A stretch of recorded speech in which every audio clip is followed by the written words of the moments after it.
मेरी 14 साल की साली कुछ दिनों के लिए हमारे घर रहने आई। मैं जिसे बच्ची समझ रहा था वह तो पूरी आग निकली। मेरी पत्नी अस्पताल में थी, इसीलिए मेरी सास ने मेरी साली को मेरे पास छोड़कर हॉस्पिटल मेरी पत्नी के पास चली गई।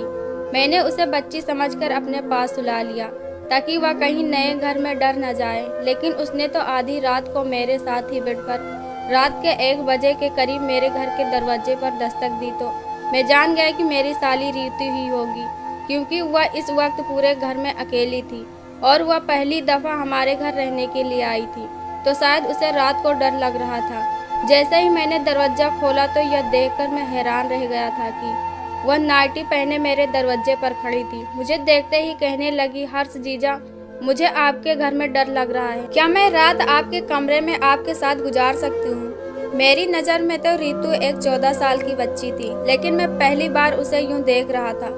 वह तो किसी गुलाब की कली की तरह तरोताजा थी। 14 साल की उम्र में ही उसका बदन भरपूर जवान हो गया था। कमरे में माध्यम लाइट होने की वजह से फिर भी इतने छोटे कपड़ों में उसके जिस्म का हर अंग नजर आ रहा था।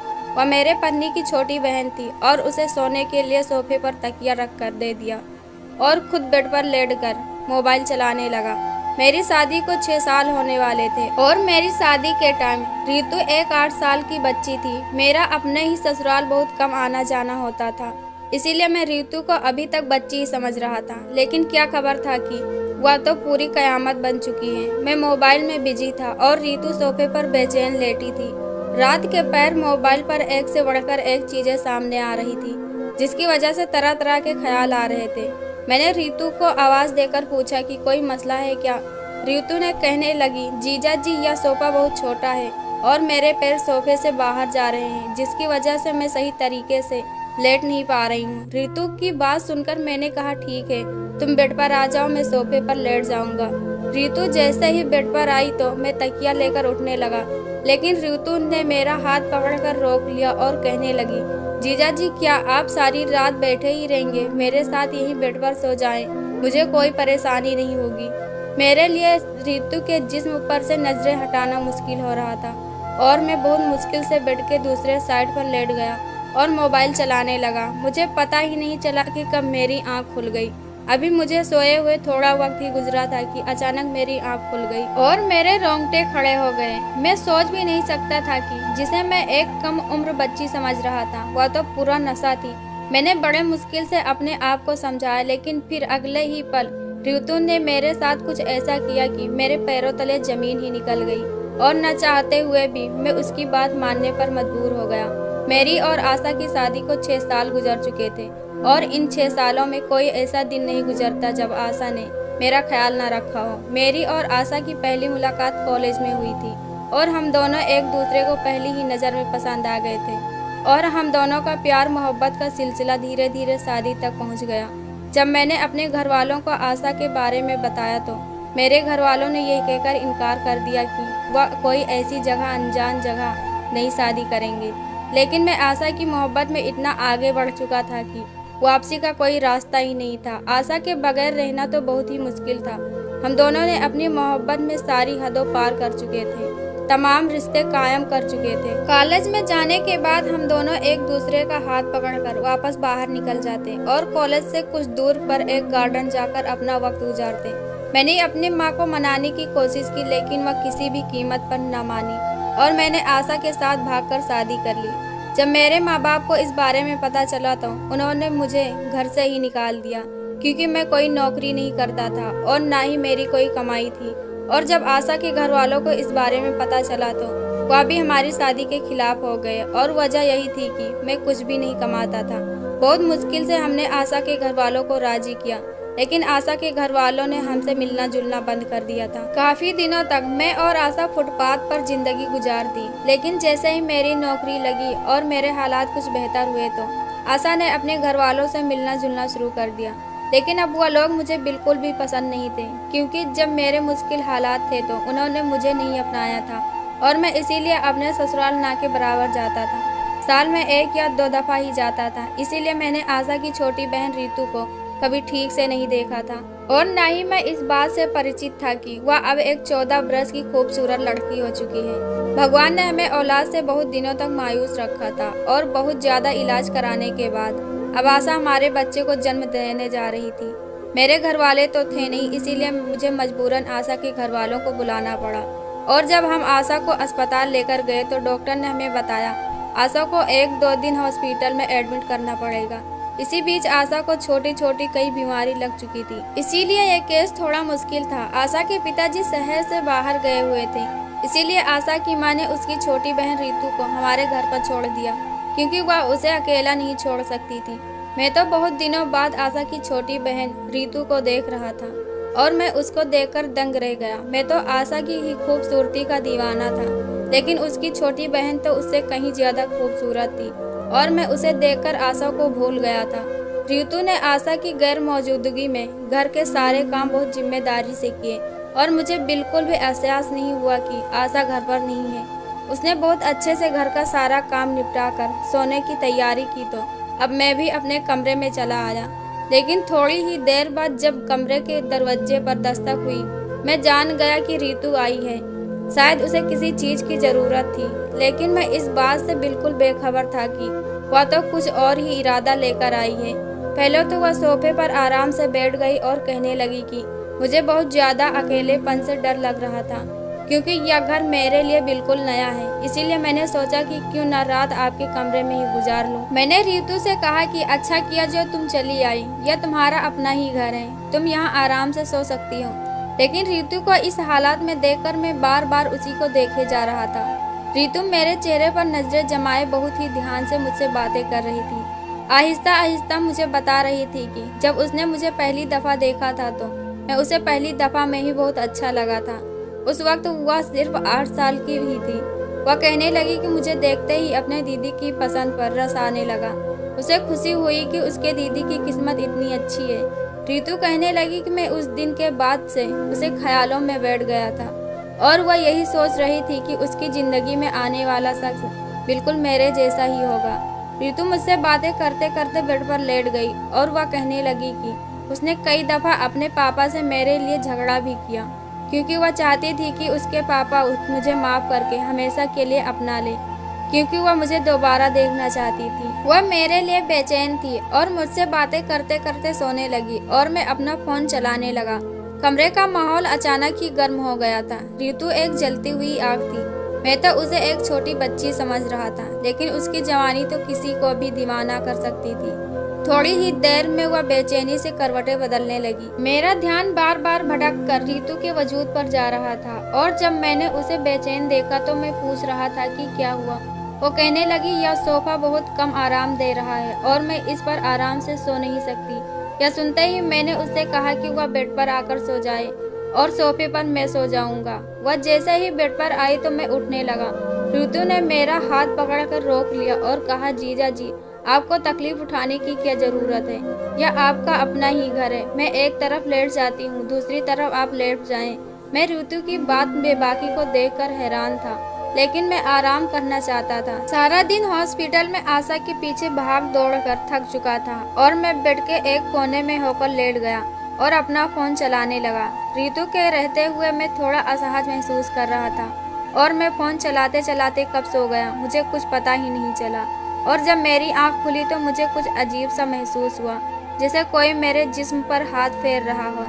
और जब पूरी तरह मैं होश में आया तो मुझे अंदाजा हुआ कि रितु मेरे करीब लेटी हुई है और रितु मुझे छेड़ रही थी।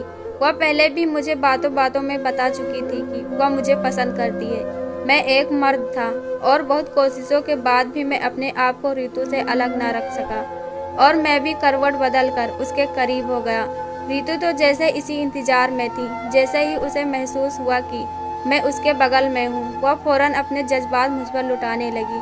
जब हम दोनों अपने मकसद में कामयाब हो गए तो रितु ने अपने फ़ोन में मेरी कई फ़ोटो खींची जिनमें हम दोनों एक दूसरे के साथ थे। मैंने रितु से कहा कि इस तरह की फ़ोटो फ़ोन में ना ले, लेकिन रितु ने कहा कि यह फ़ोटो मुझे पुराने दिन याद दिलाएगी। मैं उसकी इस बात से खुश था।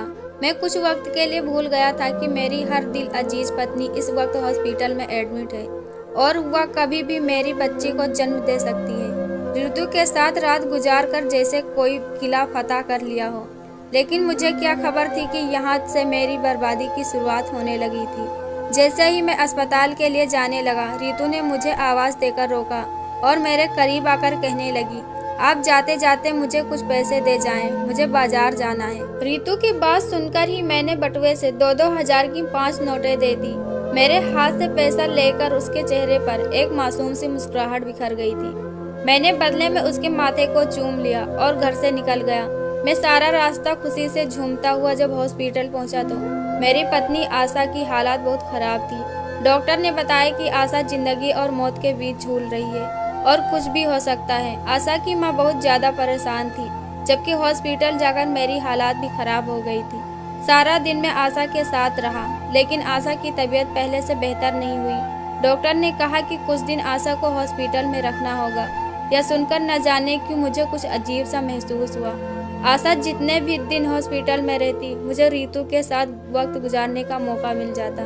मैंने डॉक्टर से कहा कि मेरी बच्ची को कुछ नहीं होना चाहिए। डॉक्टर ने मुझे तसल्ली दी। मैं दिन भर हॉस्पिटल में रहा और रात के वक्त मैं आशा की मम्मी से ये कहकर घर वापस आ गया कि ऋतु घर पर अकेली होगी और मुझे वापस जाना चाहिए, क्योंकि हॉस्पिटल में आशा के साथ कोई औरत ही रुक सकती थी। इसीलिए आशा की मम्मी का रहना बहुत जरूरी था। मैं जब अस्पताल से वापस घर लौटा तो ऋतु बहुत खुश थी। उसने बहुत सारी शॉपिंग की हुई थी और वह मुझे एक एक करके सारे कपड़े पहनकर दिखा रही थी। उसे मुझसे बिल्कुल भी शर्म नहीं हो रही थी। वह बार बार मुझे वर्गलाने की कोशिश करती और मैं अपना होश खोने लगता। अचानक से वह मुझसे पूछने लगी कि मैं आशा दीदी की अलमारी खोलकर देख सकती हूँ। मैंने ऋतु से कहा कि इसमें भला पूछने की कौन सी जरूरत है, तुम्हारे दीदी की तो ही अलमारी है। उसने कहा कि चाबी दे फिर मुझे। मैंने उसे चाबी दे दी और फिर वह आशा की अलमारी खोलकर एक एक चीजें देखने लगी और आशा के कपड़े निकालकर मुझे दिखाने लगी और मुझसे पूछने लगी कि इसमें से आपको कौन सा पसंद है। मैंने एक नीले कलर की मैक्सी पर हाथ रखा और उससे कहा कि यह आशा पर बहुत जचती है। यह सुनते ही वह मैक्सी उठाकर ऋतु कमरे से निकल गई और जब काफी देर बाद वापस आई तो मेरी आंखें हैरत से फैल गई। वह आशा की मैक्सी पहने हुए उससे भी कहीं ज्यादा खूबसूरत लग रही थी। अचानक से वह मेरे सामने आकर मुस्कुराते हुए पूछने लगी, यह मुझ पर ज्यादा अच्छी लग रही है या दीदी पर ज्यादा अच्छी लग रही थी। यह सुनते ही मैंने उसे प्यार से कहा कि तुम पर ज्यादा अच्छी लग रही है। आशा तो ये पहनकर इतनी अच्छी नहीं लगती, तुम अच्छी लग रही हो। मैंने उसके हाथ में पकड़ा मोबाइल बेड पर रख दिया और मैं बेड पर लेट गया और वाकई यह मैक्सी उस पर बहुत जच रही थी। मैं सोच भी नहीं सकता था कि 14 साल की उम्र में कोई लड़की हुस्न की देवी लग सकती है, लेकिन ऋतु तो हुस्न की सारी हदें पार कर रही थी। वह बहुत खूबसूरत थी और मैं गुजरते पल के साथ बहकता जा रहा था। सुबह होते ही जैसे मैं हॉस्पिटल पहुंचा तो मुझे पता चला कि अभी अभी मेरी पत्नी ने एक मुर्दे बच्चे को जन्म दिया है।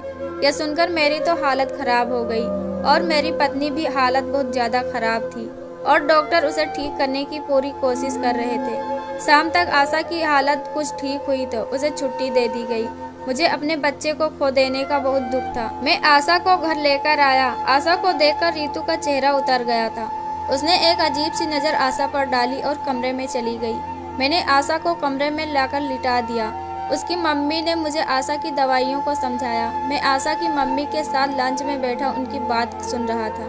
तभी मैंने ऋतु को आशा के पास जाते हुए देखा। मुझे कुछ खौफ महसूस हुआ, लेकिन मैं जानता था कि ऋतु ऐसी कोई बात आशा के सामने नहीं करेगी। थोड़ी देर में ऋतु वापस आई और अपनी माँ से कहने लगी कि चलो मम्मी, अब हम घर चलते हैं। अब दोनों वापस अपने घर चले गए। मैंने ऋतु को आखिरी बार विदाई की नजरों से देखा, क्योंकि मैं जानता था कि अब हम दोनों का मिलना बहुत मुश्किल है। ऋतु को जाता देखकर मैंने एक ठंडी आह भरी थी। थोड़ी देर बाद जब मैं दूध का गिलास लेकर अपने कमरे में पहुंचा तो मैंने आशा से कहा, कोई बात नहीं, अगर एक औलाद चली भी गई तो ऊपर वाला हमें दोबारा औलाद से नवाजेगा। मेरी बात सुनकर आशा ने मुझे एक बहुत अजीब नजरों से देखा और कहने लगी कि जो मैंने खो दिया है उसे दोबारा पाना मुमकिन ही नहीं है। आशा की बातों ने मुझे चौंका कर रख दिया था। मैं उसके आगे ही बैठ गया और कहने लगा कि ऐसी बातें क्यों कर रही हो। आशा कहने लगी कि ऋतु मेरी सगी बहन नहीं, बल्कि वह मेरे बुआ की बेटी है। बुआ के इंतकाल के बाद पापा उसे मेरे घर ले आए थे। लेकिन रितु को बचपन से ही मुझसे बहुत नफरत थी, क्योंकि घर में हर चीज मेरी थी और उसे हर चीज चाहिए थी जो मेरी थी।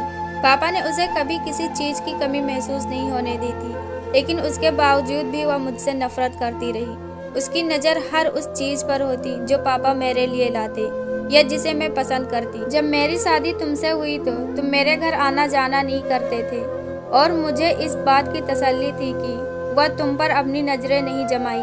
लेकिन मुझे अंदाजा नहीं था कि वह मुझसे इतना नफरत करती है कि उसने तुम्हें मुझसे छीनने के लिए वह सब कर दिया जिसके बारे में मैं सोच भी नहीं सकती थी।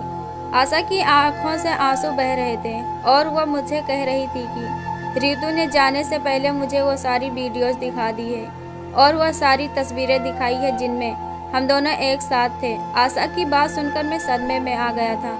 रितु ने जानबूझकर एक मकसद के तहत किया था और मैं उसके हाथों खिलौना बनकर रह गया था। आशा की नज़रों में मेरे लिए सिर्फ और सिर्फ नफरत बाकी रह गई थी। उसने अपनी औलाद भी खो दी थी और पति भी। मैंने आशा के आगे शर्मिंदगी से सर झुका लिया कि आशा ने मुझसे कहा कि वह जाते जाते मुझसे मेरी नीली मैक्सी मांग ले गई है, क्योंकि वह तुम्हें मुझसे ज़्यादा उसके बदन पर अच्छी लगती है। मुझे लगा था कि जैसे आशा की बातों ने मुझे ज़मीन में जिंदा गाड़ दिया है। वक्त और जज्बात के हाथों मैंने अपनी पूरी जिंदगी को हार गया था और अब कभी भी आशा के आगे सर उठाकर नहीं चल सकता था। रितु ने कुछ ही दिनों बाद मुझे ब्लैकमेल करना शुरू कर दिया था। वह हमसे हर बार पैसों का डिमांड करती और मेरे पैसा न देने पर मेरी तस्वीरें वायरल करने की धमकी देती। मैं जिसे 14 साल की एक सीधी सादी मासूम बच्ची समझ रहा था, दरअसल वह एक बला थी जिसने मेरी पूरी जिंदगी बर्बाद करके रख दिया था। मेरे और आशा के बीच दरार पड़ गई थी, क्योंकि अब आशा मुझे सिर्फ और सिर्फ नफरत की नज़रों से देखती थी। वक्त और हवस ने मुझे कहीं का न छोड़ा। दोस्तों, अगर कहानी आप लोगों को अच्छी लगे तो वीडियो को लाइक करो, चैनल को सब्सक्राइब करो। हम ऐसी कहानी आपके लिए लाते रहेंगे। धन्यवाद।